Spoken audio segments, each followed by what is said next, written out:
Emily, how are you? Hello, can you hear me? Yeah, Perfectly. yeah, And okay. yourself? Yeah, but let me see if I can. Where's my video? Mm, Here, start video. mm. Yeah, there am I. Hello. Hello, Hi. Cynthia, Emily, good afternoon. Good afternoon. How are you? I'm good. Okay, good, good. Okay, so let's do it. Yeah, yeah. Can we start? Yeah, sure, sure. So I don't know if there's no one else here with us. Oh, not now, at least. But anyways, but there might be people on YouTube, yes, and Facebook. Mhm. So I have here Cynthia Maria Montandu Thomas, yeah, from Centro de Investigación de Inteligencia Económica of Universidad Popular Autónoma del Estado de Puebla, yes, from Mexico, yeah, and Andra Leite Coelho, yeah, That's me. from Facultad de Belas Artes of Universidad de Vigo in Spain, yes, España, sí. in España, yes. So I see you have two very different talks, right? One's talking about cinema, the other one's talking about organizations. And well, let's see. You may introduce with a little talk, yes, and then we might just discuss, I don't know, our topics, see what they have in common. Yeah. I don't know if any of you want to start. Please, Cynthia. Okay. Thank you very much. So just let me share my screen.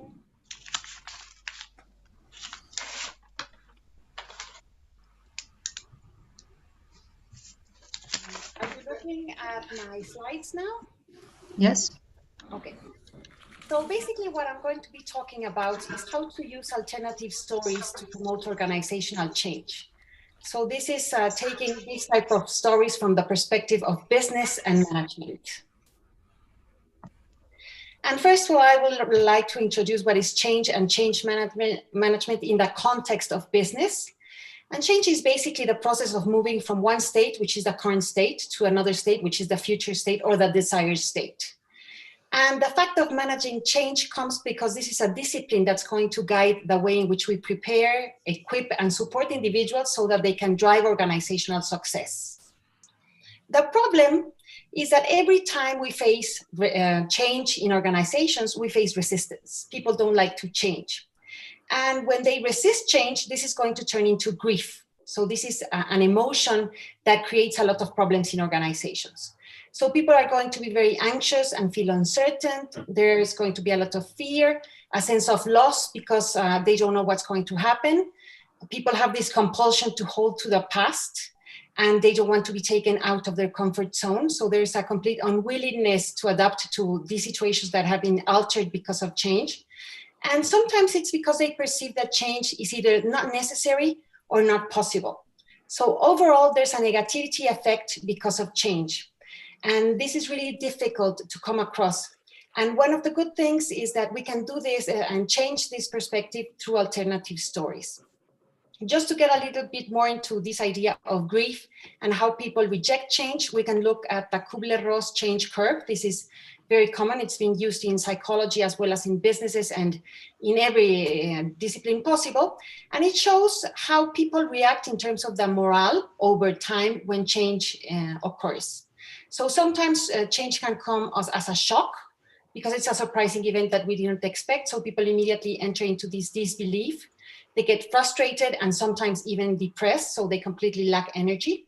And then gradually they start to experiment with a change, make this part of their decision making and fully integrate this change. But the problem is that once we reach this point in which change is fully integrated, this is a cycle, something else is going to change, and it's going to kind of shock us again and start on this roller coaster effect of grief once again.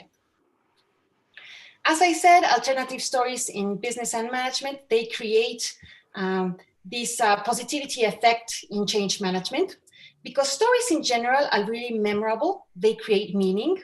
They clarify conflicting situations and simplify complexity in business settings.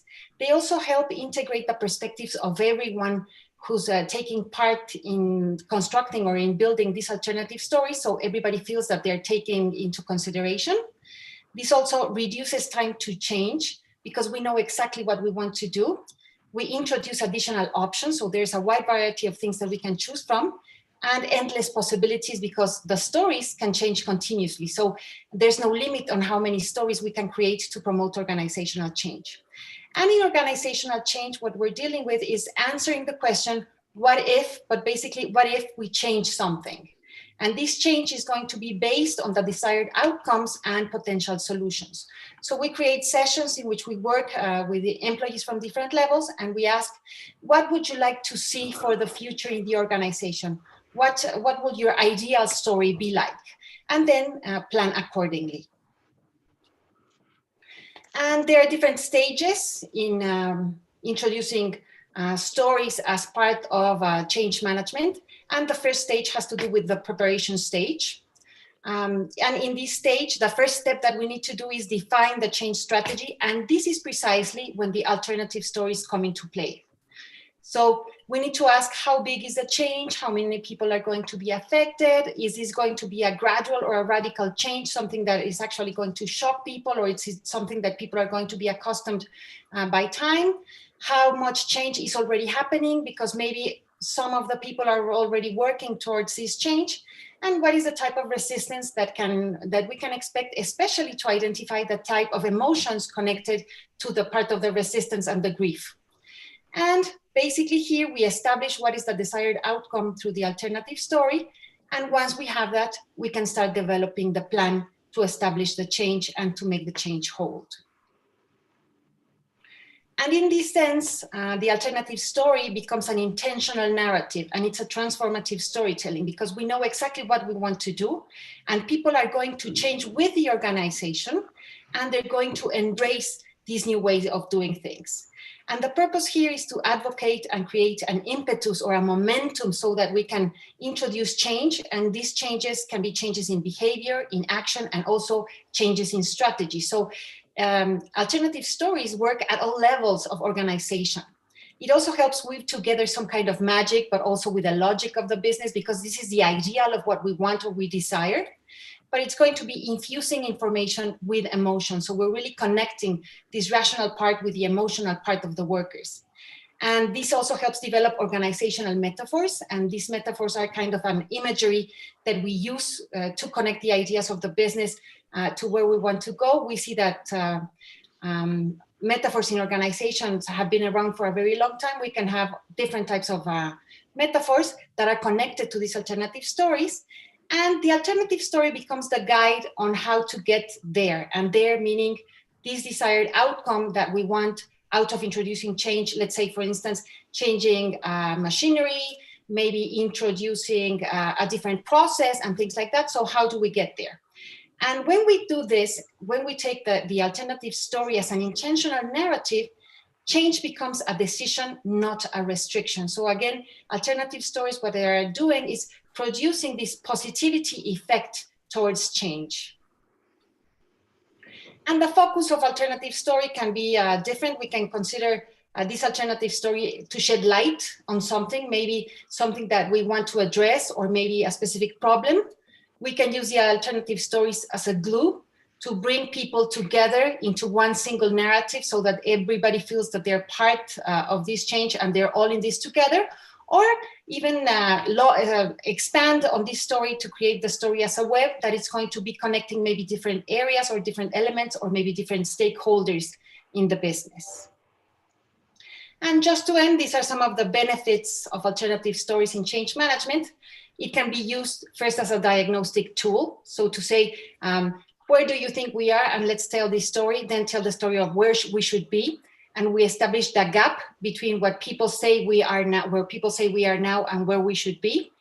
This also helps empower employees because they feel that they are building the story of the business through these alternative stories. It generates new ideas, so it really infuses innovation into the processes.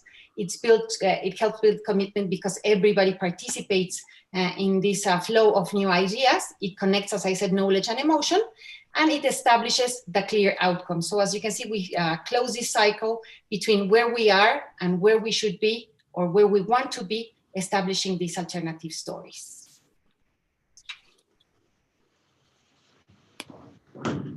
Perfect. So let me just, Lovely. Stop sharing. There we go.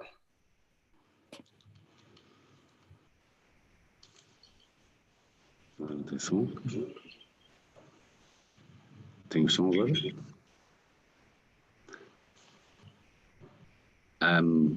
Are you listening to me? Sorry. Sorry. I was introducing you, Andre. I'm sorry. Would you please make your presentation? Okay. I will be sharing my screen, and then we can have a short talk, right, Cynthia and Emily? Yeah? Okay. That's it. Mm-hmm.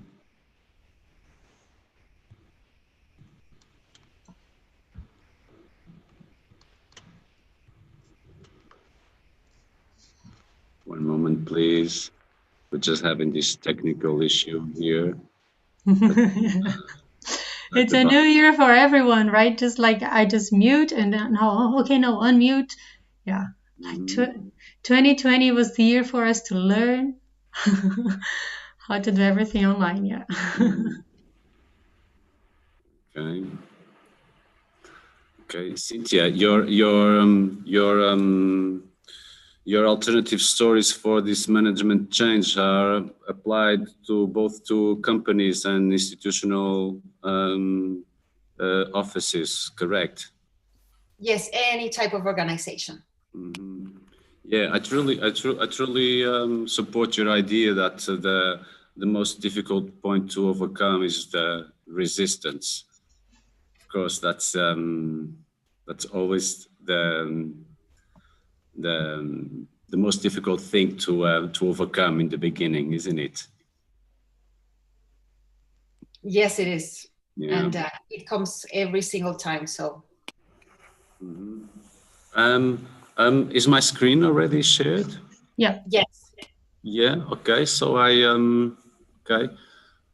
So I'll start my presentation. I'm sure you can listen. Sure. Okay. Okay. I have to say that I'm only here because of my mother. That's true. She arrived earlier that day. She was driving home from work with this beautiful Spanish Seat white 4-door with me at the back seat of the car, jumping right in front to the television set where in that date RTP2 miraculously changed the program, the cartoons programmed into this weird alternative called the Monty Python Flying Circus. Ever since I grew up with these particularly alternative influences in my life, like getting to know people like Aristoteles or Genghis Khan or Damon Hill, Petula Clark, imagine, or even smarter personalities like Mr. Ilter, please don't be mistaken by the other, or the famous parrot client, and unforgettable barbershop that Holly wanted to be was a lumberjack. Yes, one of the most important consequences of all these alternative influences in my life, which I no longer cease to enjoy, was my total inability to graduate happily in management. So advertising came up as a right alternative for me, a career that I started at a very young age, and I have some pleasant results. So I have to thank again to my mother. 10 years later, I moved from Porto to Lisbon as an alternative to the financial crisis to finish my graduation on branding, and then up to Vigo to to research about long take technique, the cinematography long take technique as an alternative to my communication career. So, which has led me today here. Okay, I'm here at Casa Comum, at História Alternativa, trying to understand with you and present you my talk about the long take technique. And what if intention is, what if the Monty Pythons have used the long take technique? Let's see what happened. The long take is globally and academically, it's consensual to be intended like the capture of a continuous scene throughout a long period of time under a sequential camera movement without cuts in one take only. Yeah, as here we can see, let's see if we can see, yes, okay. The movie is not running, is it? Cynthia? No, not yet. Not yet. No. Okay, so we have here this beautiful panoramic view of Jean-Luc Godard's film from 1956, in which we have this poetic vision of what was going on in the context of the Weekend movie. This is the famous car scene movement where we have the chance to see other sub-levels of important sub-levels of the narrative, which was the average middle class, French middle class at that time.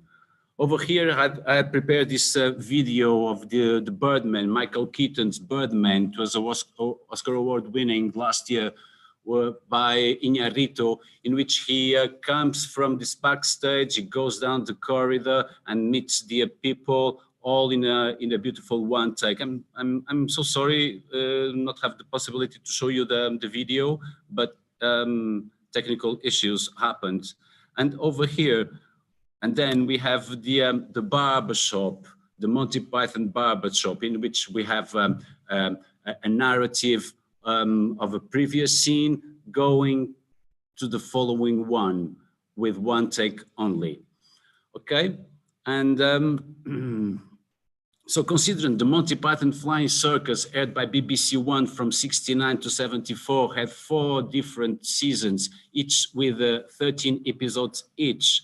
And considering that each episode had nearly 16 comedy sketches completing it, I wonder, all of them written under the cut to set technique, which meant a fragmental narrative that ended at some point at the very climax of the scene, cutting to at the beginning of another one. They used very much the cut to sequence, and I wonder what if all those episodes were connected with a non-fragmental sequential narrative with sketches and scenes being connected from one to another. And I wonder what kind of influences might occur from 50 years that have been separating us, with so many famous comedy authors worldwide. How big could be that influence? How different could be their storytellings? How big could be their change using this technique? So I will be interested in studying the aesthetics of the long take technique, the poetry, even if it's the connection with the conceptual idea of the television content. Also the cinematography realism that the long take technique conveys, and normally is not very popular in television. Also in terms of production, audiovisual production, what kind of sustainability might occur using this artistic preference. And of course, the pros and cons of animations brought in by Terry Gilliam. Of course, there will be absolutely more cons than pros because they were absolutely superb. But of course, I have to consider them because these animations very commonly attach one scene to another. Of course, the script writing itself, the magnificent script writing by the Monty Pythons would have to change in order to have a sequential narrative, a 13-minute sequential narrative, in order to have a non-fragmented narrative. What if the Monty Python had preferred using the long take technique? That's what I'm about to understand. You can either contact me now, or you can use alternatively the email address that I presented. Thank you. Well, then now we have what, some 40 minutes to try to talk about what would have been if Monty Python had used long take. Just before, I have one question for Cynthia, just to make sure I could properly understand. When you talk about using alternative stories, you're actually talking about changes. These alternative stories, they are the actual change, yes? Or, yeah? Okay. They become more or less the plan to change, because you don't just change with the story, but the story becomes kind of the guidelines and the structure for the plan for change. But now you know where you're going. So it's easier for people once they have this kind of a certainty of what's going to happen in the future. And this is also something that they want. So it becomes positive in that way. You mean they want because like they build the story together, or they want because there is this one sector of the organization that has researched and stuff and given a story? It's actually become because they became part of the writers. They're the ones creating this story. So this is the future that they expect, and they are establishing how they're going to do it. So it's easier when you're part of the change than when change is imposed upon you. Okay, but what if the employees, they really don't want to change, or what if they suggest a change that the company is not willing to make? Normally, change has to come as a consensus. It has to come as a part of voluntary. People need to want to change, because if not, if people are forced to change, then the change is not going to be sustained on the long run. And what you want when you introduce big changes in companies is you want the change to be sustainable, so that eventually you freeze that change, and therefore everything is going to be right where you're starting with that change. Because if not, people are going to go back to their old ways, and this is not going to be helpful. This is going to be a loss of time and a loss of money also. Okay. Yeah, true. Cynthia, in advertising, we have very commonly to face changes. A company briefs us about a new product, a new benefit for the public, a new way of being that they want to introduce within the company, and this is part of the briefing. Of course, sometimes the change is top down, but it always fails if the entire company is not following or understanding the complete change they're about to implement.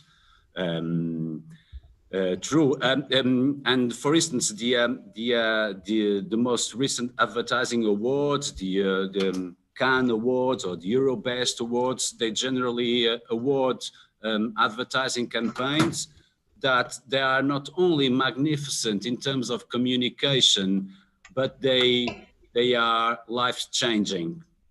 They change the way people understand the company. They change people's habits. They change human behavior. For instance, you have recently, Volkswagen had these location-based audiobooks called the Smellweg, in which from one point to another of Germany, you have like 150 miles of motorways, in which if you connect the phone to what you're watching, you hear tales, stories about lakes and about the mountains. Just a very close idea about the museum guides. But then when you're traveling throughout Germany, you are traveling in the car, but you have an alternative story, which is looking outside and hearing what's about that city or what about that village. And that is storytelling, as you said. That is absolute storytelling mainly to the public, and this is alternative story as well. But this is an advertising campaign which was presented as a briefing.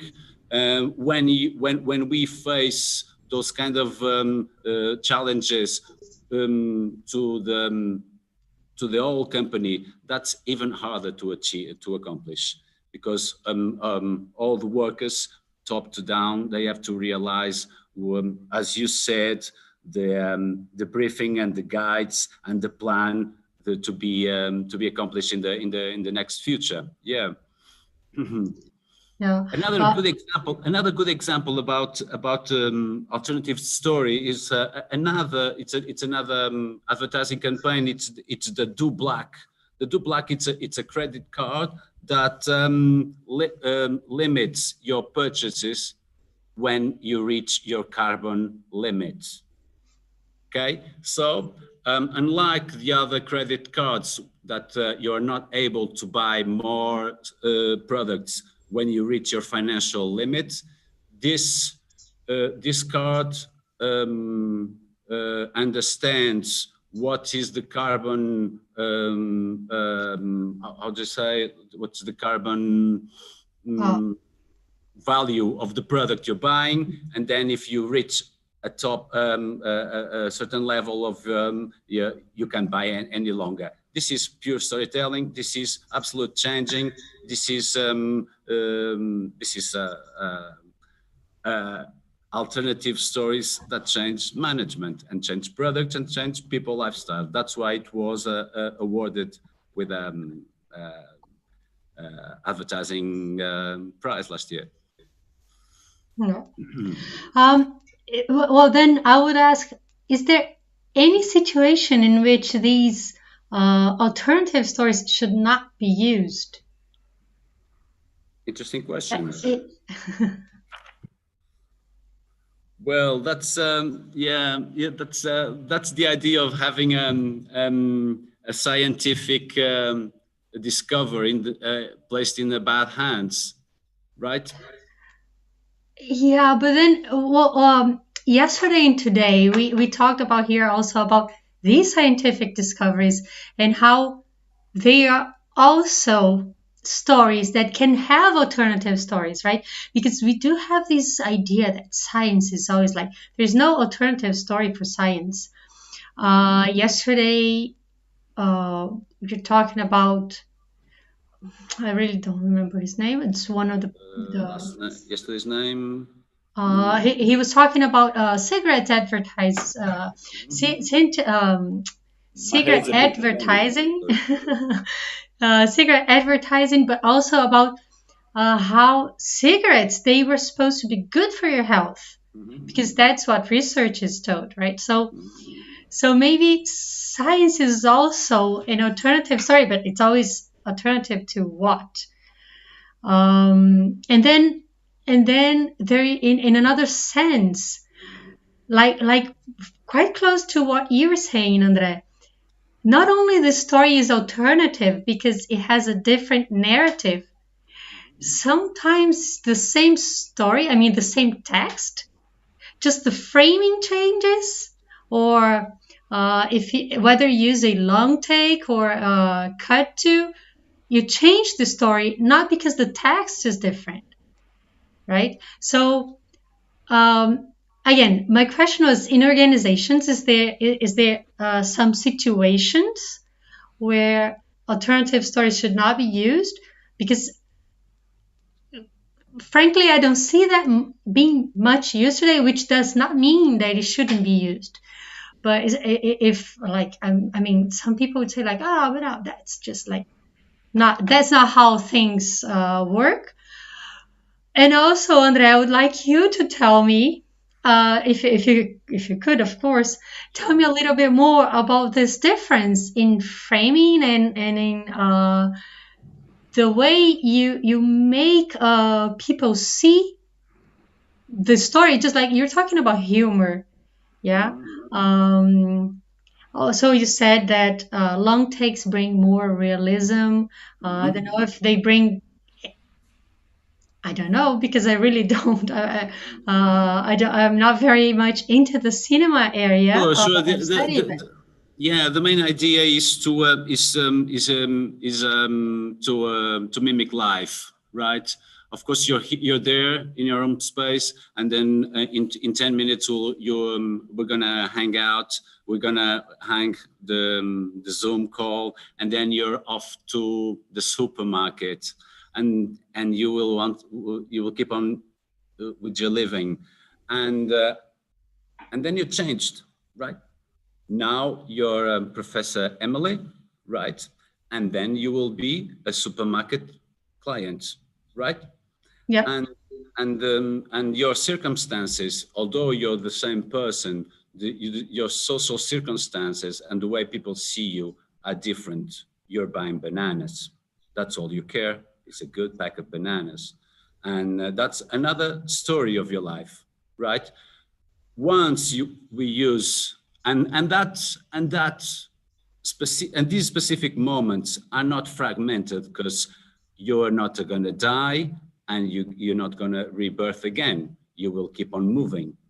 And if we attach the change so it's smooth, and we can attach it poetically, conceptually, with more realism, it depends on the artistic view. And I truly support what Cynthia mentioned before. When you're about to present this alternative story in this management, in this company, of course, you always have to be conscious of your past, your present, and the future. And that is not fragmented, or at least it should not be. You can't say, now I am sustainable. You can't be like that. Nobody believes you. You have to be genuine. So when you're trying to impose this idea of sustainability in your company, I believe you have to create this momentum, Cynthia, correct? This important momentum to start delivering the message is quite crucial. Otherwise, you will be timed out. You'll be at the wrong time, and then the story will not begin, I believe. Cynthia?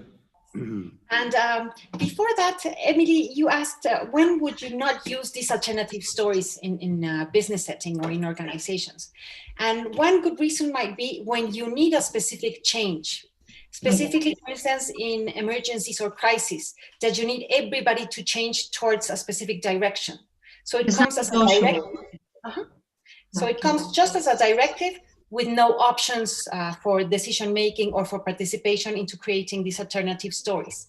But when you want people to actually get into this idea of change and feel this idea of change and become part of the change, then you always use alternative stories, because they kind of become part of the creators of this story. So they kind of fulfill their dreams through this alternative story of where they want to go in terms of business. And now some of the things that you said, Andre, about this one take only, got me to an idea that we can use in organizations to promote fast change. So for instance, when there are things that need to be changed really, really quickly in the way either of the way we do things or to incorporate new technologies, such as now that we're using Zoom for everything instead of the meetings, you need to incorporate fast change. So what we could do is in different organization and interventions, we can, instead of telling people, we're going to write this full story, you need to create this story in just one take only. So how can we make this sequence so fast that we can incorporate change in that same way in organizations? So I believe that was really, really interesting to bring that from cinema into organizational life. Well, I think the most important thing always is to be genuine, and that life-changing strike that you want to address is to be genuine. You don't have to be false. And answering to your question, Emily, that these are the moments when you should not use alternative stories, is when you're doing it for the bad reasons, for the worst reasons, or for worst reasons.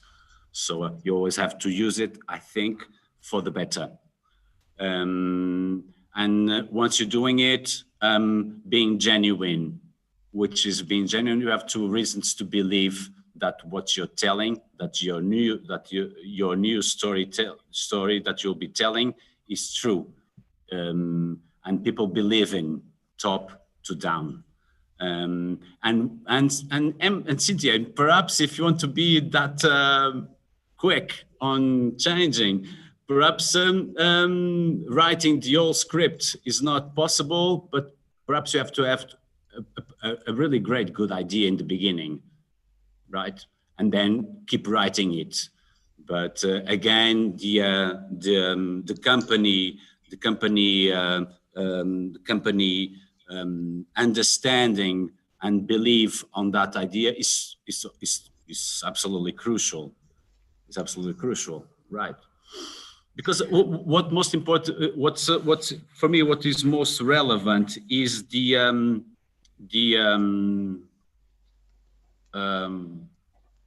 your credibility. Are people going to believe you when you change? Right? Okay. Andre, I have maybe a more personal question. Just I want to know where your interest for long take comes from, because now seeing you talking, I mean, it kind of sounds to me that you're quite a fan of long take. And now I just thought, like, there's this sentence that came to my mind that, when you're talking about me going to the supermarket, I think that's it. Life is long take. Life is not cut through, right? Life is always long take, but we really don't use it in media. No. Well, I'm a journalist. That's and even in companies, Emily, I'm sorry to interrupt. And even in companies, if you watch, if you go to this company's homepage, you don't have this full history. Of course, in some boring companies, not the Elon Musk boring company, but in some companies you have this chronology. We did this and that and that. Yeah, but normally you have the life of the company in the last months, right? Yeah. Not only that, like history itself, the whole discipline of history, right? We learn history as if it were like this, and then this, and like periods of life. And now even thinking about it, what Cynthia brings to us as a participatory story being made with everybody, that's kind of much more like a long take than a cut to, right? It's not like one day you are working and the next day here a new rule, and now that a new room or a new way of doing things, that would be much more cut too, right? Whether there could be a long take in and you know why, in my personal belief, it's easier to cut to than to sequence to. It's normally easy in technical terms. If we use the long take, it's much more harder. You have to rehearse with actors. You have to program the whole production day. You have to be absolutely careful with all details in order life to be comparable from what was before and what is after. And sometimes it's a lot more easier just to cut to invent something new, and sometimes it's not genuine. That's why it's not very common. That's why in audiovisual it's not very. Although it's popular, but it's harder. It's harder. But my feeling is that it brings realism to the content we're watching, we're seeing, we're experiencing. It brings a poetic vision if you're crafted enough to convey that message, and it does need a lot of commitment from everybody. The same as in change management, Cynthia. The commitment, everybody's commitment in the new story we're about to tell is absolutely crucial, I believe. And also we can connect this to the ideas of how to introduce quality in businesses. This idea of zero mistakes or zero defects is like considering this long take in which everything needs to be perfect beforehand so that you cannot stop like the shoot throughout this long take. So it also connects to that, yes, the idea of quality and quality control. But perhaps it's more genuine for you to assume that you're faulty, that you have errors, that something is going well with you, and then prepare to go on. For instance, continuing with the same idea, Emily is not comfortable being together with us. I believe this is not true. No. So she's a bit discomfortable and she wants to move to the supermarket to buy bananas. And so she understands that, and she communicates that I want to move to the next scene because I was not comfortable before. And perhaps this is this is far more realistic, right? People tend to cooperate, to be emotionally involved with you when you're truthful, when you present your faults, and because that's what humanity is all about. I don't know if Cynthia wants to say anything. Because it just came to my mind. Now I understand what you're saying about being genuine. Yeah, long takes, they are more genuine because of that, right? Because if you want to leave, you need an excuse, right? You have to say, I'm sorry. You have to, right? Or you have to change the thing, right? Like, I don't like this. I have to change it. Well, whereas in cut to just like, okay, no excuse, just restart. It's just a restart. Yeah, in another different point, and sometimes the advertising briefings. So the changing, the communication in companies, as Cynthia was. This is just a part of your work, the communication, not the overall changes. In the communication briefing is sometimes it's just it's a merely cut to. We're gonna present something new. Now we're gonna present ourselves as, particularly comfortable with sustainability, for instance, or more connected with culture, and perhaps sometimes if you're genuine, people understand. Okay, they are focused now on being something more, which is also good. Mm-hmm. Yes, and in organizations, when you introduce change doesn't always come swiftly. So most of the times you will introduce change and then you will go back to the things that you were doing before just to get the hold on how change is going. So again, you have like these same takes, like take two. Okay, let's go back again. This is the new way of working. Let's try to do it again. But still, as you said, we need to be genuine about what we want and how we're going to get there. And how do you understand that this new storyline, this new briefing, this new plan ahead is correct, is the one to go, Cynthia? Normally, it's been done through consensus. When we work with organizations, what we do is we have a leader of the organization actually going over the ideas to determine whether these ideas of the alternative stories actually align with the mission and vision or the objectives and the values of the organization, and also with the trends surrounding the organization. What's going on outside of the organization, what's going on in politics, the economy, even situations like this of the COVID-19 that might affect that story, so that everything aligns. But it's the employees who aligned everything. So they're part of the builders of this new strategy or this change.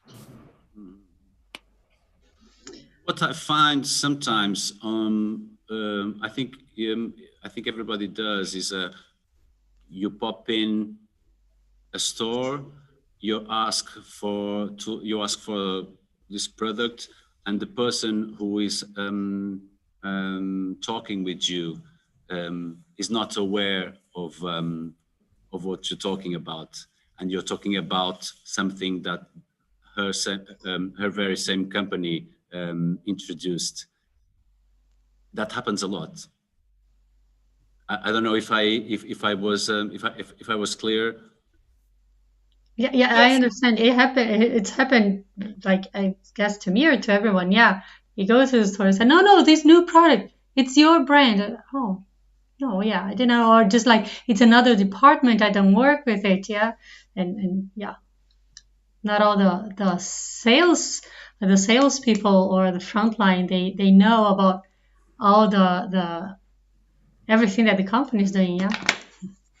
So information sharing is critical here. So actually communicating before creating these alternative stories that will become a strategic plan, everybody must be on board. So communicating and informing everyone about what's going on is also important. Then I have another question. Okay, even if you share with everybody and everybody together made a story, but if you have someone in the company that's responsible for thinking ethically about whatever, about changes, about new products or new protocols, or what if this person who had this ethical thought knows, or not really, I wouldn't say no, but what if this person has thought that, no, this way, we should not go this way because it's not correct, as Andrea was saying, right? We have to be authentic and do things for the good purposes. But sometimes not everybody is like, not everybody is thinking the same way, and it happens that sometimes most of the people, they for example, in countries that have very homophobic people, or people who are very prejudicial, and then they just, like, I don't know, make a law, or they, like, together they agree that something will have to be in such way that some people will get hurt. But that was a story that was made with everybody together in group. But that might hurt people that should not be hurt. I mean, when you're talking about organizations, it's you're talking about maybe a smaller amount of people, but sometimes if you think of an organization like a country or a city, it's a lot of people. And yeah, and like sometimes you have to make public decisions, and And these public decisions, they might be based on prejudice because, yeah, most people do not agree with a certain law or rule. And yeah. No, normally ethics is at the center of organizational behavior. Companies right now have their codes of ethics, whether they are certified as corporate social responsible companies or not. Ethics is something that we cannot separate from business anymore, because all the decision making made inside business are going to be affecting certain stakeholders. So ethics must take center stage here. They're always at play. So this is something that you reflect on also when you do these alternative stories. In the what if this is going to affect someone, then we change that part of the story. But normally, if you abide by the values and the rules and the norms of organization, especially their code of ethics, normally these alternative stories that are going to be created are going to be aligned towards them. So you're not going to have that many problems in terms of ethics. That's kind of like an RPG game, like a role-playing game, that you know the end, but you are trying to make people believe that they are building the story because you know the end, right? Because they cannot change these principles. Yeah, they can change small things, but the principles, they cannot be changed. When we talk about organizational change, it doesn't mean changing the values of the organization. It means changing certain procedures that are not working, introducing new technologies, maybe organizing in a different way when you introduce, for example, project work instead of regular work. So we're referring to these types of changes and not really changing what the company is all about.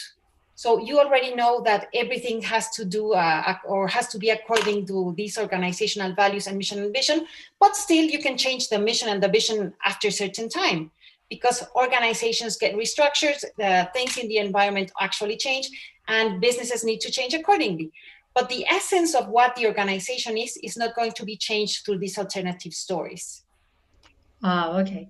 Because Cynthia, if I got you right, and again back to being genuine, the success relies upon your ability on making people believe in what's next, isn't it? And also another dimension that is really into play right now in organizations is making people happy. Mm-hmm. So they want to be there and they believe because they feel happy. Mm-hmm. And if they're happy, they want to have a productive change and a positive change, and they want to do things in a certain way that will make them be happy in the long run. Sure. But okay, this is a characteristic of the times we're living. Of course, happiness is more and more being accepted by everybody. Happiness is a word that is being more used by everybody. More, I think it's more common. Besides happiness, what I truly understand is that the momentum of the change that will set success of the alternative is how you craft people to believe in what you're telling. Okay, so in order people to believe in this new future, you have to have really secure basis. If it's a company, if it's a management, you have to have those solid values, of course. In terms of cinematography, of course, you have to have characters that really support this decision making. If you're talking about advertising, of course, you have to have this essential benefit to the consumer that will move this new story to the success. So this idea of believing in a new tale is absolutely crucial, and that's why and making people believe and making, as you're saying, Emily, making a large number of people believe in a certain issue. Well, in those days it used to be propaganda. Nowadays it's called communication. It's always hard, and but you always have to be very ethical. Ethics is a central role, of course. I guess that's my flag. But I have a question for you, Andre. Okay. Yeah, you say that um, that Monty Python decided to use cut twos and not long takes. I would like to know, why do you think so? And in comedy and in television, but also out of comedy and television, what changes do you think, do you associate with the fact that they chose one format over the other? I mean, as I said, I'm a journalist, and I see that either in media, but not only television, not only broadcasting, also in texts, um, we are taught in journalism school that things, they have to be short, and it's always cut too, right? We have subtitles, there are sessions, many sessions, and sometimes you have to put well, television, news, they're very short. Commercials are short. Texts are short, and if they're longer, they have subtitles. And I see now, I study social media, and I see that people, they use, at least in Brazil, they use hashtag textão, like big text. It's like warning for big text, which is like, no, long takes or big text, long stories, they are not allowed anymore. So I see that in everyday life. But what do you say? What happened in society, or what would have happened in society if Well, if they had chosen one format over the well. other? Firstly, I think the Pythons did not use the long take because it was technically not that very much available, I would say, because it pushes a great lot of effort in terms of production, in terms of pre-production mainly, to do so. But I think the main idea of them was, as they were genius on comedy script writing, so many ideas were arriving, so many very, very good worldwide eternal humor ideas, that they always had to start to tell a new one. So this volcano, this eruption of script writing, really made us to restart. What I think is just what I think. It's not a suggestion for improvement, of course not. But my suggestion is not to tell a long story, because people are not ready to be sit down for long stories. Only few read Tolstoy. But if you have in 30 minutes those 16 humor sketches, all so different from one from each other, interconnected, non-fragmented, sequential, that would be, I think that would be very interesting to notice. And because one day you have this professor talking that links you to the Professor Banana client in a supermarket, and then the same girl walking the dog outside in this long run, in this long comedian series. It never be a long story. It would ever be 40 minutes, the most. But I really, for me, it's quite fresh, the idea of keeping it going, because that's what life is all about. We will be contacting you, I hope, to be contacting you, Emily and Cynthia, in one day, in 1 year, in 10 years, to follow on with our relationship.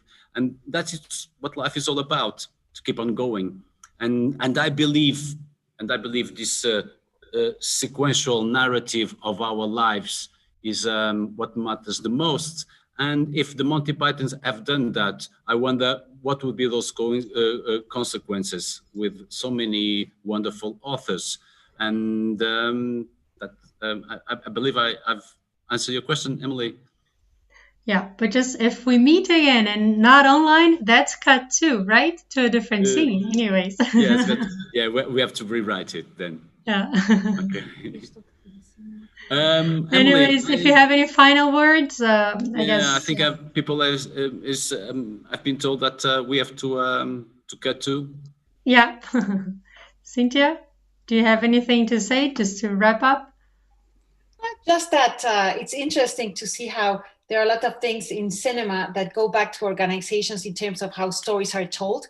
There's this idea of this hero's journey that goes around and around. And in organizations, we see this very often in the stories that are crafted towards changing a strategy. Yeah. Do you know why, Cynthia? No.